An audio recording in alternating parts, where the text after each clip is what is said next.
पति का कारोबार भी अगर घाटे में चल रहा है तो कल वट सावित्री पर आपको कौन से खास उपाय करने चाहिए, ये जानते हैं। बताएं पंडित जी। देखिए, ये तो बहुत बड़ी बात होती है ना। अगर पति का कारोबार ठीक नहीं चलेगा तो परिवार का भरण पोषण ठीक नहीं होगा। पति की नौकरी नहीं ठीक चलेगी तो घर में अभाव होगा। मान लिया कि आज पत्नियां भी कमाती हैं, लेकिन एक के कमाने से काम नहीं चलता है। पति का कमाना बहुत जरूरी होता है, नहीं तो स्वाभिमानी पुरुष जो होते हैं वो पत्नी के पैसों पर जब पलते हैं तो उन्हें बड़ा कष्ट होता है। अगर आपके भी व्यवसाय में आए दिन दिक्कतें आ रही हैं तो पत्नी को चाहिए कि कल वट सावित्री व्रत पर बरगद के पेड़ की पूजा विधिवत करे और बरगद के पेड़ के नीचे घी का चौमुखा दिया जलाए और माँ लक्ष्मी की कृपा पाने के लिए वट सावित्री व्रत पर कच्चा दूध और तिल को गंगा जल में मिलाकर बरगद के पेड़ की जड़ में चढ़ाए।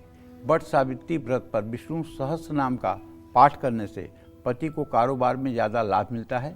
और यदि कोई महिला आर्थिक अभाव से परिवार गुजर रहा है और कल ललिता सहस्त्र नाम का पाठ वटवृक्ष के नीचे बैठकर पूर्व दिशा में मुंह करके ललिता सहस्त्र नाम का पाठ कर दे तो मैं दावे के साथ कहता हूँ कल ही उसकी आर्थिक स्थिति बदलेगी, बशर्ते ललिता सहस्त्र नाम का पाठ दिया जलाकर वटवृक्ष के नीचे पूर्व दिशा में मुंह करके आसन पर बैठ करके और श्रद्धा पूर्वक कर ले।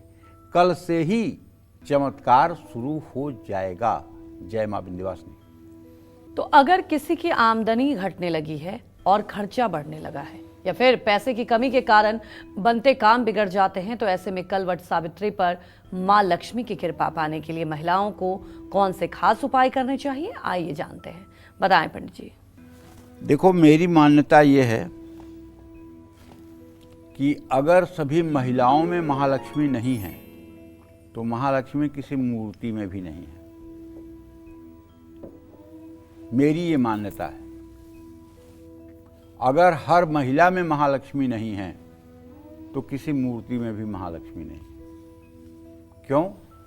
क्योंकि हमारे शास्त्र कहते हैं विद्या समस्ता स्तव देवी भेदा स्त्रियां समस्ता सकला जगत्सु।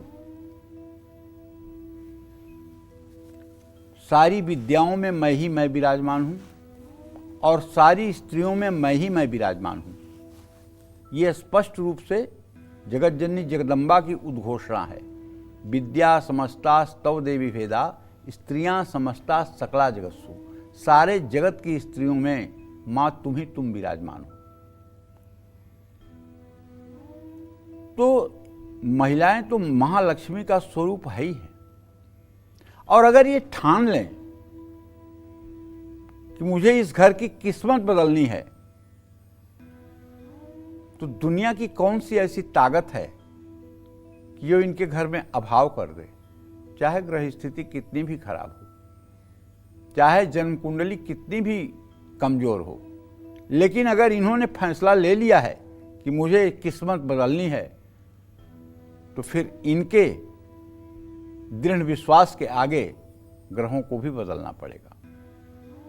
अगर ये नित्य श्री यंत्र की पूजा करेंगी, श्री सुक्तम कनक धारा स्त्रोत के पाठ करेंगी, अनार के दाने से श्री यंत्र का अर्चन करेंगी, ललिता सहस्त्र नाम का पाठ करेंगी और परोपकार करेंगी, झूठ नहीं बोलेंगी, पति के प्रति समर्पण रहेगा, परिवार के प्रति आदर का व्यवहार रहेगा, सास ससुर के प्रति अच्छा विचार रहेगा, तो कौन ऐसी दुनिया की ताकत है जो ऐसी देवकन्या के जीवन में दुख या अभाव दे सकता है?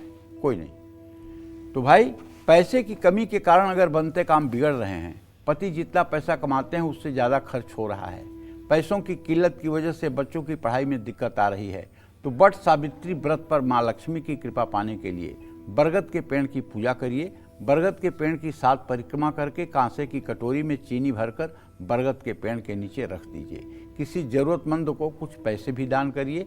ऐसा करने से आर्थिक संपन्नता बढ़ती है, परिवार में बरकत आती है। जय मां विंध्यवासिनी।